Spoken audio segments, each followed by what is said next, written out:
At the time, I didn't even know that was our roof until I went inside. We got no roof, man. Do you want to make a run for it?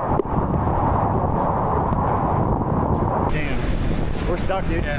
Millions have seen Hurricane Beryl through the lens of our camera, but I really wanted to show everyone what it was like through our eyes, through our experience. All right, this is not ideal. No one really understands a hurricane until you've been inside one. I guess the good news is there's not much roof left. I mean, our story here is the least unique story on the island. It's like everybody had the same experience. We just happened to catch it on video and be able to tell the story.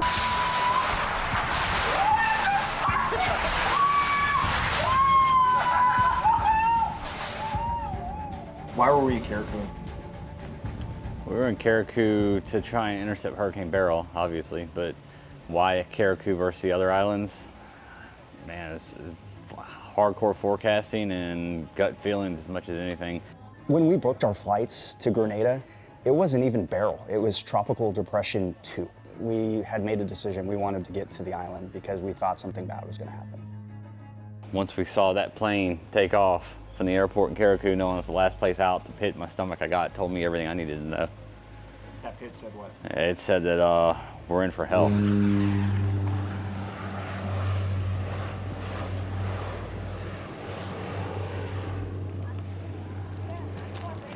Kind of makes me sad to see a plane fly away because we know what's coming. The first time I had read the name Carriacou, I didn't know how to pronounce it, didn't know how to spell it. I didn't know anything about this place. The only thing I knew was what I read. It's the safest place in the Caribbean and had the friendliest people. Has it really hit you yet that everything we're looking at right now, it's not going to be the same in less than a day? That's what I'm just picturing. The first person we meet in Grenada is Robert, taxi driver, and right away you see the genuine warmth and caring and just kindness of the people here in Carriacou. It was an amazing introduction. We were able to find a hotel with him, where to stay, and more importantly, kind of get a feel for the island. First impression of the hotel, I didn't think it was in danger of collapsing, but we always had a concern about the roof. The hurricane was moving 25 miles an hour. It's a very tight, compact hurricane. I kept saying, I even got on the stream, kept saying over and over again, hey, this thing's gonna ramp up and go 0 to 150 really fast. This is my first cup of Insta coffee ever. You know things have gone downhill when he's drinking Insta coffee. But I haven't had caffeine in 3 days, so. And I need it. I need the boost as the hurricane's now 35 miles away from 30. us. 30. So it's about 9 in the morning here in the town of Hillsborough in the island of Carriacou, and we're starting to get those tropical storm gusts. I'm hearing things already breaking from this incredibly powerful hurricane. So this is one of our rooms we have. You can see it's a great view, but there's a problem. This roof, we're unsure if we can trust it. Right when we set up in here, I was like, this isn't gonna end well. All right, it's 10:30. You can see the hurricane has arrived. Beryl is shredding the island.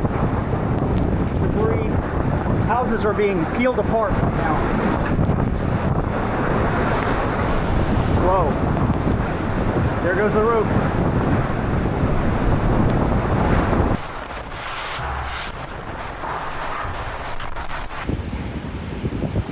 You can see the house is just absolutely obliterated, ripped to shreds.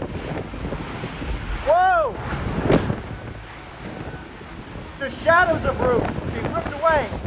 Each piece of debris left behind by the destruction of Hurricane Beryl has a story of a life, a family, a business. In moments, an entire lifetime of memories and work can vanish. That's why I'm partnering with BetterHelp, the sponsor of this video. Everyone knows that therapy is great for solving problems, but it turns out therapy has some issues of its own, like finding the right therapist, fitting it into their schedule, getting in their office, and of course, the cost. BetterHelp was created to help solve those problems because you deserve to focus on yourself and to make your well-being a priority. Just visit betterhelp.com/Jonathan Petramala, answer a few questions, and get matched with a professional experienced in helping people with struggles just like yours. You can connect via phone call, video chat, or messaging from the comfort of your phone or computer. It's the easiest way to start talking to a therapist. Remember, you don't have to weather life storms alone. There's a reason 4 million people have turned to BetterHelp for mental health support. Visit betterhelp.com/Jonathan Petramala to learn more and save 10% on your first month. That's betterhelp.com.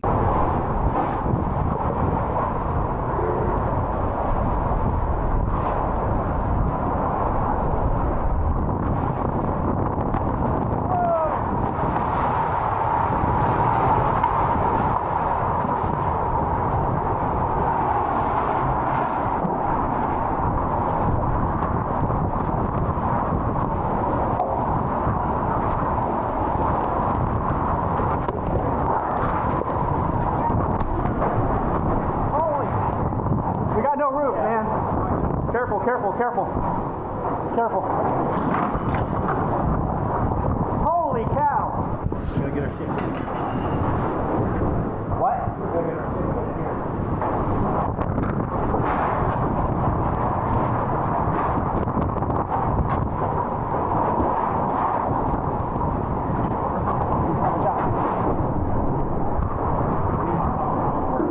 What? I need my phone.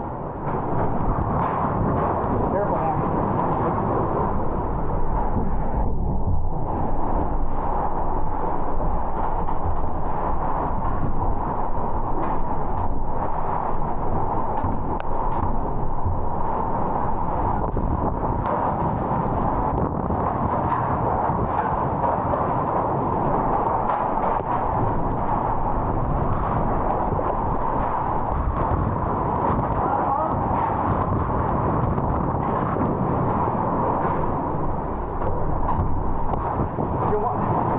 Run for it. You found my phone?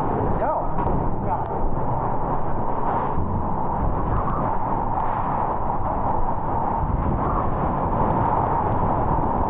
This is what we were worried about all day. The roof flying off, and it flew off right as this hurricane starts intensifying.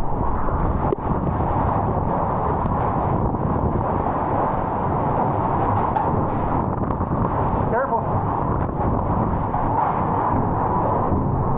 What do you want to do? We're here. Okay.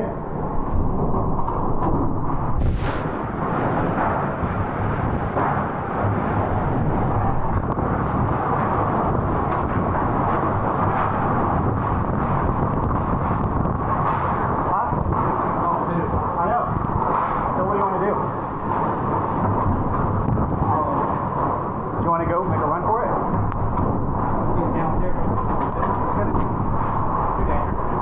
This is not as dangerous as going downstairs? Huh? Okay.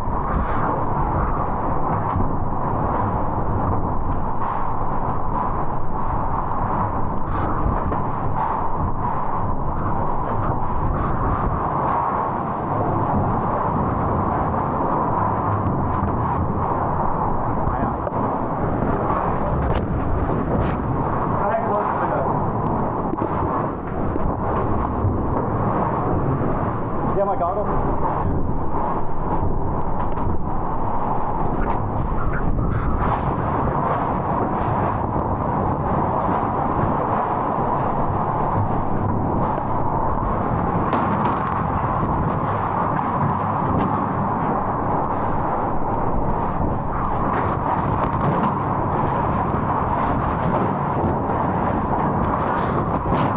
Come in here. Come in here. Get under here. Got it?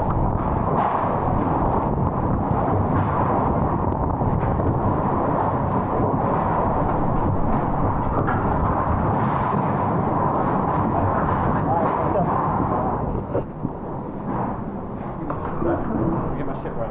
Okay.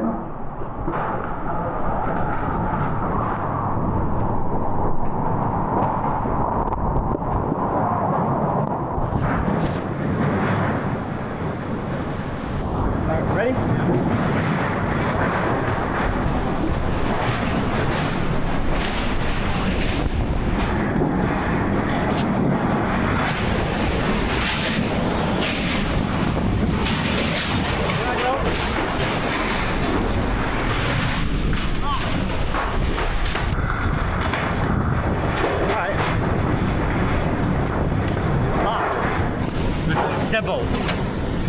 Push. Push the curve. Push on it. Alright, now pull. Damn. We're stuck, dude. Yeah.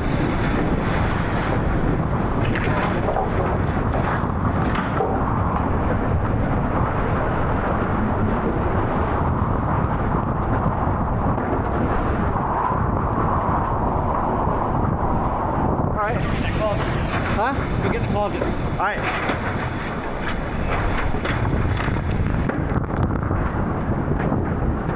All right, this is not ideal. But here we go.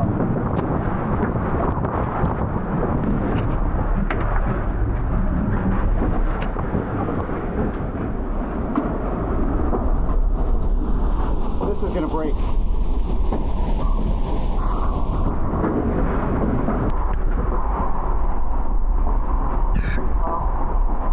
The good news is there's not much roof left above us, so I mean that's good. Yeah, I'm just worried about the walls now. And we can't get out. The door is the pressure. We get out the window, but not miss.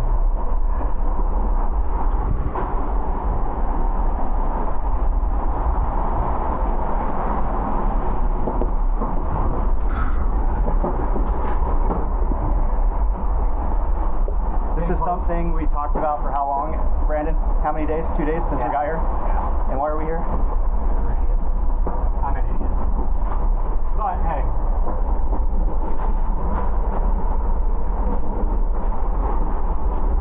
Maybe for good video. You don't think it's funny, do you? Huh? You don't think that's funny, do you? I mean, I'll laugh at it tomorrow. Yeah. Or later this afternoon. So, all right, tell us where we are, Brandon, in the storm and what we can expect now. We are absolutely in the inner eyewall right now. They're starting to clear out. We're going to see some mesovorts, almost like little mini tornadoes come through. It's going to go from wind to 150 mile an hour gusts and then stop, and then it should start clearing out. I don't know exactly where we are in the eye. If it's centered us, then we should have blue skies and a stadium effect, and we'll be able to escape, less getting the door. But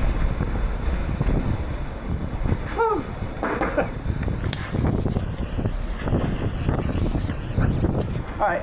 Well, if you're gonna have a hurricane rip a roof off, I recommend it in a very small and fast-moving hurricane. all right, try to get out of here. Okay. Let's go. Give me 1 second. We're gonna have another vortex coming through.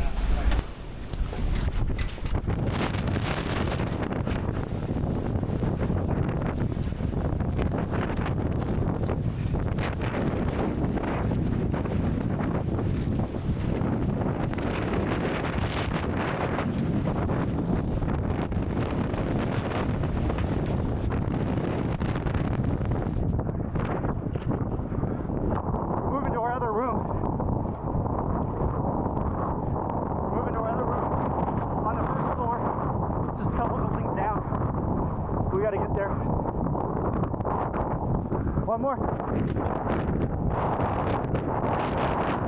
Yeah. Here. Can't. That roof's gone on the first building we were in. Yeah, the roof we were just in. The roof just flew off on the first side. We're almost in the eye. We're starting to get in the eye.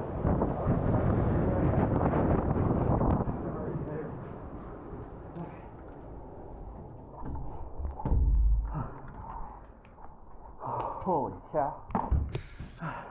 This is where we should have been all along. Holy cow. All right, Brandon, you okay? Yeah. Me too. All right, we're good. The bottom floor, we had one shooting angle. Here we've got 1, 2, 3 different angles on the front. Then we've got the back over here, which is where you were, which is shielded with 2 concrete walls where you can shoot out. So from a videography perspective, this was a no-brainer. From a safety perspective, that was. Throughout the morning before the hurricane arrives, me asking Brandon, hey, when are we going to go? We kept talking about the roof. I was concerned about it. Hey, when are we going to go down to our safe spot? And he said, all right, we'll probably get there right. You know, I'll know when there's the time to leave. And I knew he was full of it. Do you want to make a run for it? On my phone? No. There was a moment in the video, let's go to the video itself, you've watched it. I come in and you're kind of in a panic for a phone. What was so important about the phone? So I knew the comms were going to go down the island. That's why I brought the Starlink. And in order to set this Starlink up, I've got an app on my phone that I have to have. When I lost my phone, I was in sheer panic because that was our way to get video out to the world. That was our way to get off the island. That was our way to communicate to government officials and aid. That was our way to help really let people know there's a problem here. How are you doing? I'm very frightened. Actually, my hands are shaking. I'm glad that we get out early. I'm glad you guys came over from the other side. I can't imagine what it's like over there. Neither me. Yeah. Wow. Well, I'm gonna go shoot this real fast. It's gonna be a backside of this storm. It's gonna be just like that. Wind's a different direction. It's gonna be intense. So don't get your guard down yet, okay? Oh my gosh, we have blue sky.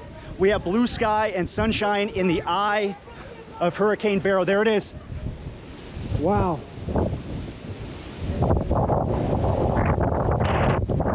I never thought I'd see this.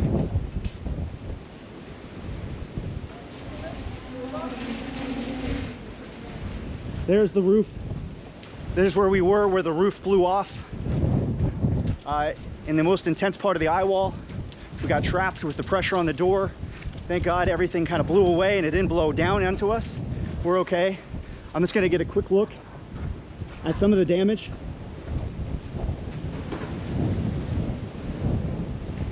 Well, I have a second.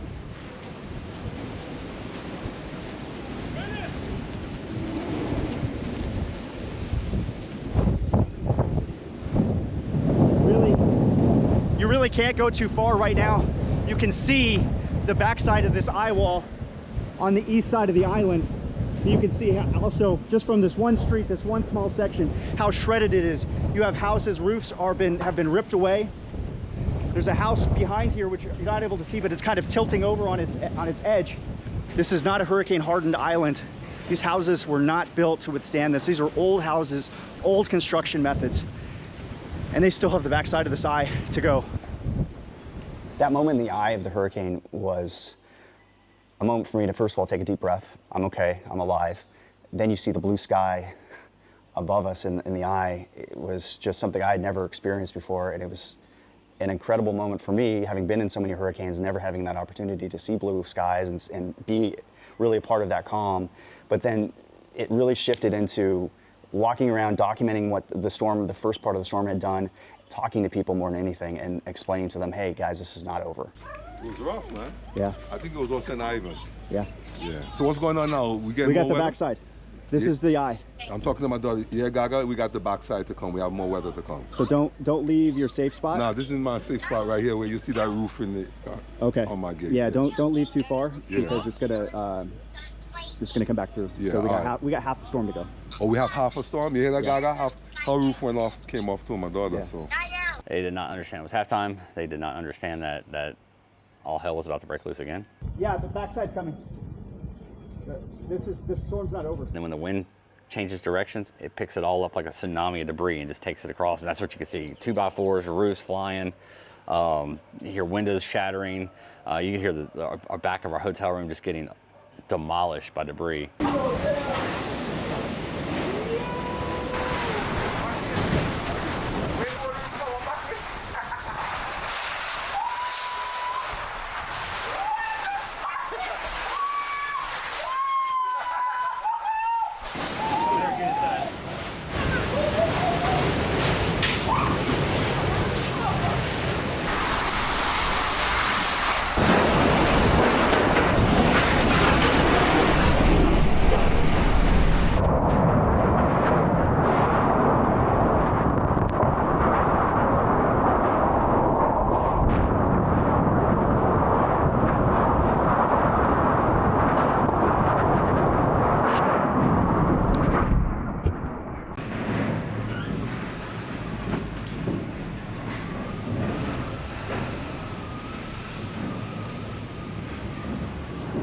there's no way that window made it back there. No, I can hear That it. wall is just getting beat. So we got a wall on the other side of this door. That's the bathroom. It's taking all the debris that was blown off on the first part of the eye wall and it getting blown right back into it now. Out here is just absolute chaos. You can hear it. We're focused with this beam right here. This wall, that wall. So we got 3 walls kind of in between us. This is our little safe spot right now. The most dangerous part of a hurricane to me is this backside eye wall. It's not as strong of the winds, but it's close. And you get all that loose debris and everything that's bent one way breaks off the other way. It's just filled with debris. Roofs were ripping off everywhere. It's insanity. It's like a bomb. Oh. Like it's shredding. Well, I'm shaking. I do this. I usually don't get the adrenaline jumps, but it's an adrenaline rush for this one. Yeah, that was intense. Let's talk about what we just went through. So Let me sit down in my corner, in my safe spot, Brandon. Yeah. All right, tell me what. So we had 2 rooms. This one we felt was probably one of the safer spots. Put multiple walls between us, concrete, no roof above our head. Felt pretty good about it. It's interior on the building, well, except for that.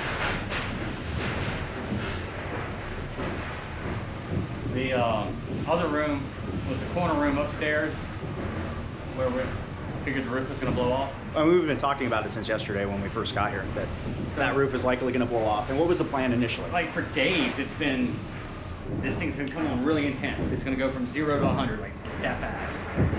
But I thought I'd have a little time to go. 30 seconds is what we were trying to ask for ourselves. That's not good.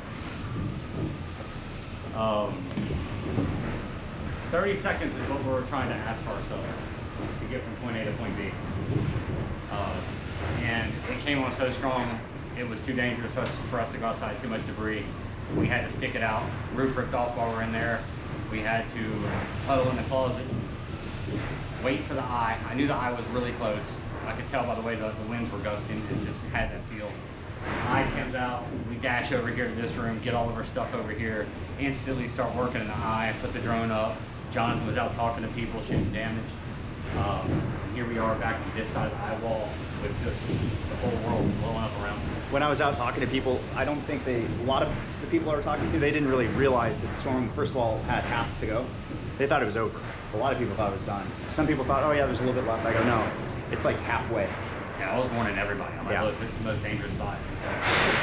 It's not going to be slow and build up like early. It's just going to go instant, full speed.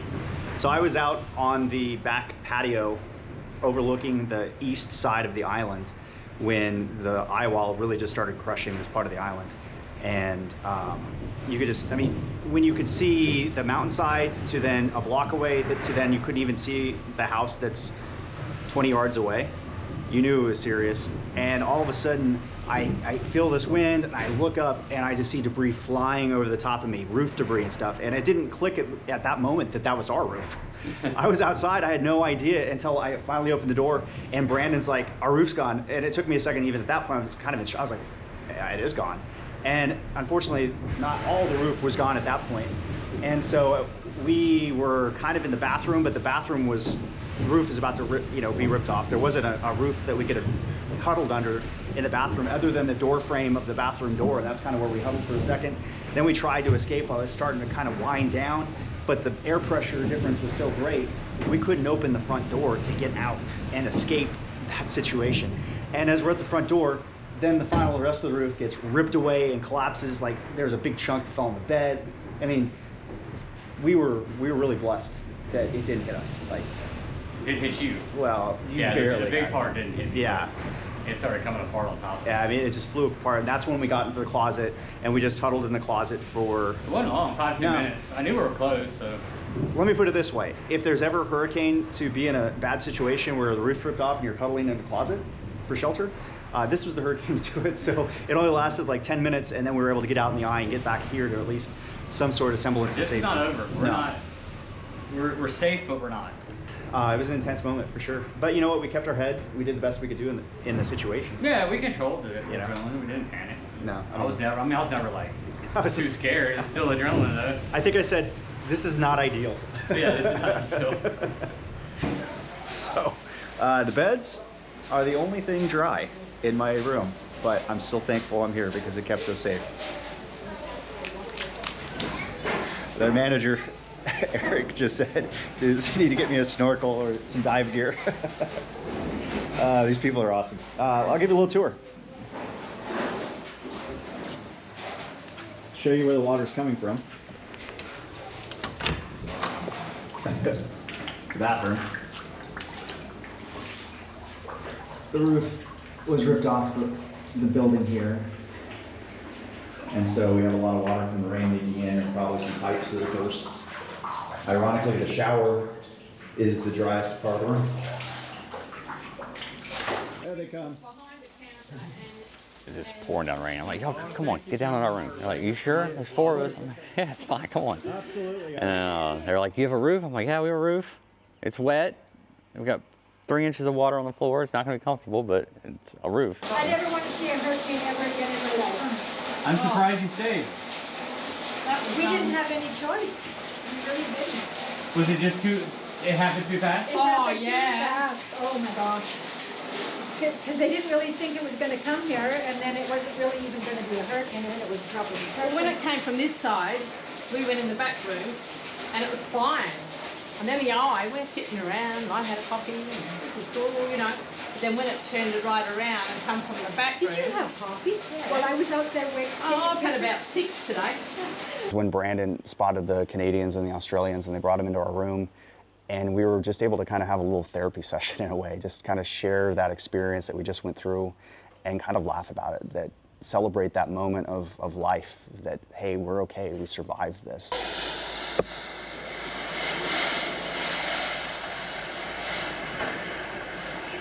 It's raining inside. The eaves trough has now come off the roof. And Janice is sitting in the closet.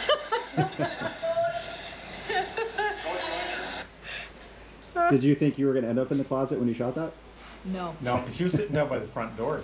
At that point, I had no idea. Were you making fun of the people in the closet? Yeah.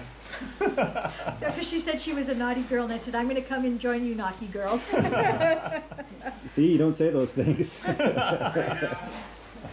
Look at that. No roofs are flying. Well, we saw the people come from here. They had a little baby, and they ran to this house. Actually, I talked to him. Did you? His roof. Did you notice that? You don't notice it at first, but look. This is like before all the bad stuff happened. Oh, look at the yellow house there. I don't know. My dad is sitting at home. He's been sending us information. It's almost a category 5. I think it probably must have gone to a category 5. So It was right there. Yeah. Does that like compute though? Does it make sense when somebody says, oh, it's a Cat 4 or a Cat 5? It doesn't really. Not until, I mean, I've watched. Now you can have some perspective from it. Right? But before, Oh, How different was it from what you had in your head going into it? I didn't think it would be this bad at all. I had nothing but Because we always heard tropical depression, tropical storm, maybe Cat 1, Cat 2.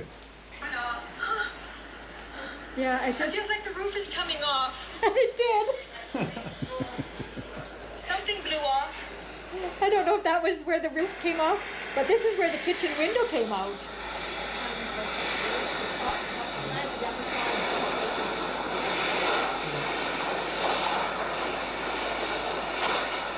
Whoa. Oh!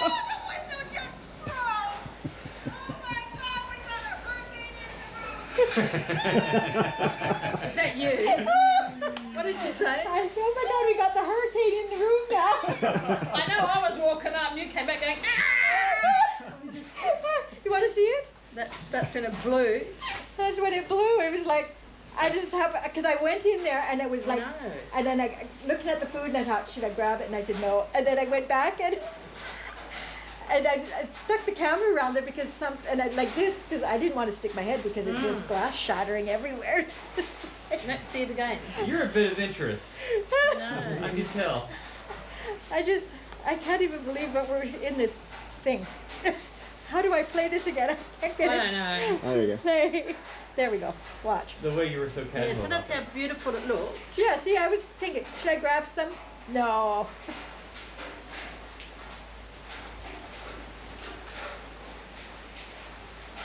And then the fridge came around the corner. And then the fridge, because the fridge was just there, and then that was right It came around. right around the corner, and it's just like, And did you see those 2 bits of wood that were in the kitchen? Where did they come from? from the roof. Ah, They were those Oh, beams yeah. up in the roof. through like 2 meters by. Yeah, they were up Yeah. in the roof. There were panels that were up there. Yeah. So here we are inside the closet. Yeah, that was our view. And you've got louver doors too? Oh, we got louvers, at least we could Yeah. breathe. So, and the cover up that came off. It was, oh, and I just kept looking at the roof over here, Go up and have a look. and there's in the Hey, I know that position. I have a shot of Brandon exactly like that. in the closet there. Yeah. I mean, I'm glad we can laugh about it now because, Well, if we don't, we cry. oh, Well, I was surprised at how My calm you back is actually just- stayed in there. well, I could hear her praying out loud. I and going, was, I "Oh, was God, she's crying a praying." lot. I cried a lot. I prayed a lot, and then I just got calm. It's like, what the heck?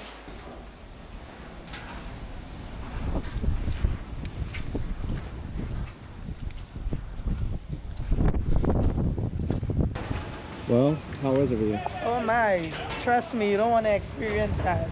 It was a crazy scene.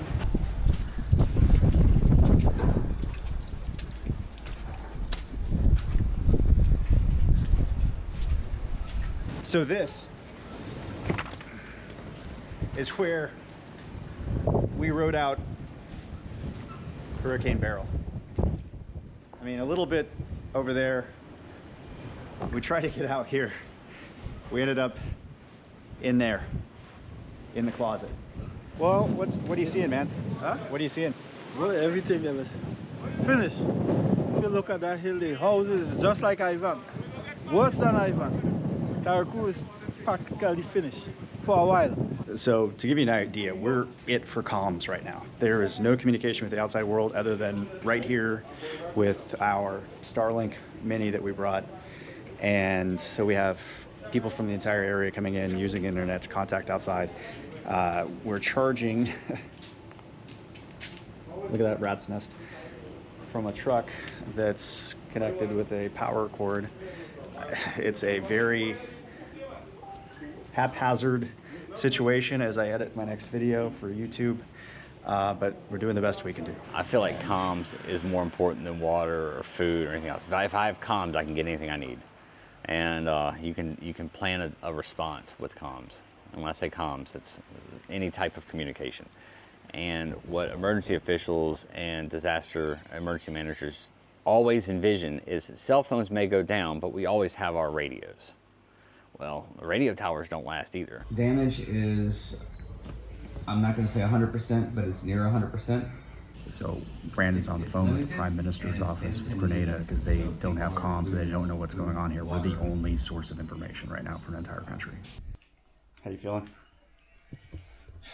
Exhausted, hot, sweaty, tore up by mosquitoes, and ready to do something other than sitting here. It's hard because we weren't able to get our own rental car. If we were, we'd be able to be more proactive and get out, but we're relying upon a taxi driver that we met when we first arrived in the island a couple of days ago. And so we paid him extra, but it's hard to explain to just an average person what we do and why we do it. And so they move at a different speed. So we're hoping that he gets here a little bit later and we're able to move around. We were able to talk to the Prime Minister's office. Brandon, what was about that conversation stuck with you? The fact that it was 10 p.m. and when the Prime Minister reached out on WhatsApp to me and tells me I'm the first person he's talked to in Carriacou since the storm, tells you the kind of position they're in. On the other hand, the fact that they were proactive to reach out to just some random person on the island that's cranking out video when nobody else can get a text message out. I gotta give them credit for that. I'm working with them and Starlink and an NGO right now, trying to coordinate getting Starlink to the NGO in Miami to here, and get the Starlinks along with lithium generators and UV panels to plug in the Starlinks to, because there's no power, and get them to the police station, the hospital, the shelters, the marinas, and the ferry terminal at the bare minimum. That way they can at least have basic comms set up on the island to get going. So it's not just journalism we're doing here. Like, we have to leverage also our experience to try and help these governments that have limited experience with this kind of disaster and this level of what's going on. And it's tough, it's logistical, and we have experience with it though. Brandon's been working with them very closely, and it really is because you guys, we post the videos, you guys share them, and it spreads. That's how we've been able to show what's going on. We're going to continue to do that.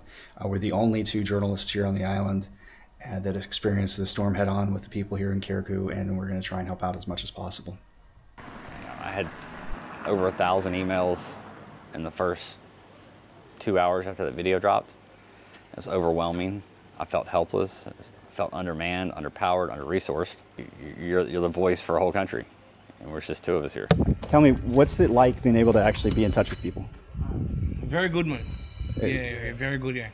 Because from that block out, everything was, just dead. We couldn't contact no one, It was just blank. Yeah, we couldn't communicate, nothing like that, Yeah, well, I'm glad you were able to use it, man. Yeah, thank you, man. Yeah, absolutely. Yeah, nice, yeah. Yep. I can't say enough how incredibly important Starlink was, not only just for us to be able to upload our video and show the world what had happened, but that first contact, people sending that first message, that first phone call. Here it was real time. It was like, here's the storm, here's the aftermath. And then we start making our way around parts of the island as we're able to move more and shoot different neighborhoods and different spots and talk to different people and show what was happening in real time. And being the only person in the world, it's like you're the messenger. You're not the messenger for one person to another, you're the messenger for a country. I think we're the only people that have contact with the outside. They want to be able to get in touch with you guys, but nothing's working satellite-wise. Yeah, well, communication is done. The thing is, I just have limited time trying to get him, but none of your phones, you're just showing calling, so I don't know if the phones are off. Connect to the Wi-Fi? You connected? Everywhere you look, people are using the Starlink that we brought to make their first phone calls and texts to family members and friends that they've been able to make since before Hurricane Beryl. Never before. Could not imagine. We always felt that it's going to bypass us as usual. It's normally pass us and go somewhere else, but this time. I spoke to my niece from England yesterday, and she said to me, it was 8:30 in the morning, and she said, Auntie, I'm terrified. There is 2 reporters in Carriacou, and they said they're taking a picture of Carriacou today because Carriacou will not be like this tomorrow. That was me. Oh. Yeah. That was me. So it made it to the UK. And she said she was terrified. And I said, oh no, we'll be all right. And then as I'm speaking to her, I say, start getting dark. The areas begin to darken, and that was it. It came like a storm in a teacup. Yeah. I saw you both making a phone call. Who did you call? As soon as I got it, the Wi-Fi, my brother was on the phone. He was right there. I'm like, really? Like he was waiting in the wings. I told my son to call all the family in England. Tell them we are alive. We have to keep the Wi-Fi on. We don't know where we are going from here, but we are alive. That voice of a loved one from outside the country, I think the emotion coming back in on their end, that when they heard their voice, they cracked and they lost it. And it was in a good way. It was telling a family member that thought you were dead that I'm alive and I'm okay. And I've lost everything. But having like 3 right there in front of me doing it, and I could hear the sobs all the way around me. I'm starting to crack now. Hey guys, sorry, guys, I want to let you know we have a white van over here with Starlink. We're going to be here for a few minutes, so you can text family, make a phone call to a family. It's internet to the world. Everything flat. We have everything gone. Food, we're looking for water. We can't even find water now. For me, my mind was so focused in on what had happened here on the island, the stories I had heard, the destruction. I didn't realize the broader impact of what we had done, the first contact, the first visuals, and what those first visuals meant. People can make first contact. Yeah, there's been so many emotional calls here. I mean, holy. Yeah. You know it's something when I start getting emotional. Yeah. Every face, every building, every time you turn the camera and you're showing something, it matters to somebody somewhere. I was one of the first people in the world with a Starlink Mini. I had expedited shipping to get it to my house. Literally got it the day before we hopped on a flight to come here. So I was also the first person in the world to hit the data cap, because we're opening up to 100 people, 100 people, 100 people on each one of these stops. We hit that data cap in less than 24 hours. And the app has a spot where you opt in, where it just charges you per gigabyte from there. And I clicked opt in, and it says, please connect to Wi-Fi. The Starlink's right here, right? It's connected. It just says restricted.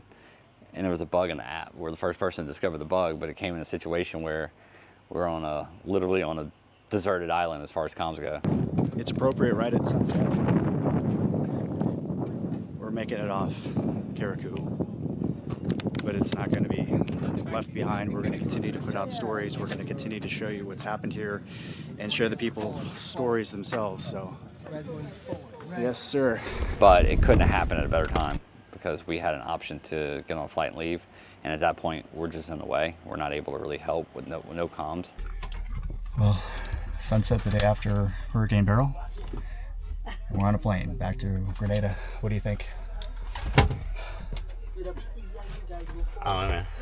I feel guilty leaving. But at the same time, I know we've done our part, worked with the governments here in the U.S. and the local governments, and got them all as far as we could take it. And looks like help's about to start arriving in mass. We've got Starlink or SpaceX to send a bunch of Starlink units. So, we've done everything we can. At this point, we're just taking resources. I'm really proud of what we did. I wouldn't have traded the experience of the last couple of days for anything. I feel the true call of journalism is to help, and I think we helped. I think I showed the truth and the reality. We showed what was really going on to the world. 2 guys. That's all it took. It took a lot, but I think we were able to show the world what had happened here.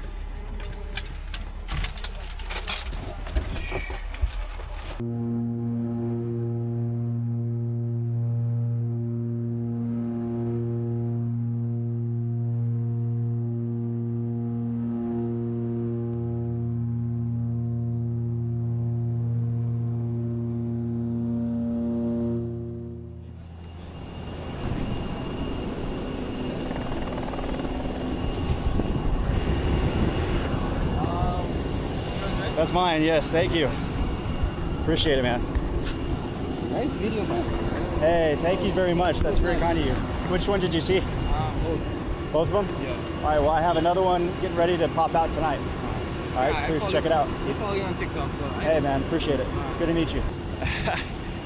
First person, literally first person we see here in Grenada. They watch the videos. Made an impact. Oh, yeah. Thank God. Thank God. You just don't know. You're so isolated, and you just can't. You just don't know until it happens.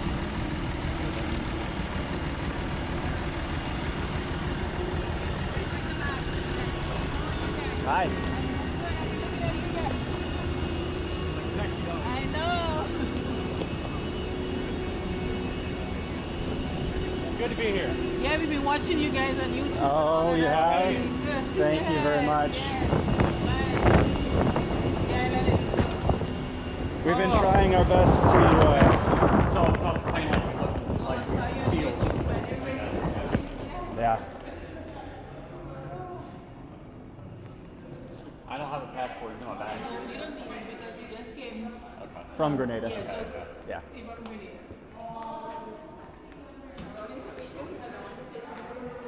I wanted a picture with you. I wanted to meet you all because I want to say thank you. Thank you. Thank you for keeping us advised. Please. Thank you very much. You all did a very good But hey, thank you very much. I'm glad it helped. I'm glad it worked. You did. You did. Thank you. Thank Well, you. I have another video waiting right there in my laptop. It's going to be coming out tonight. Okay. You going to watch? Yes, I will. All right. All right.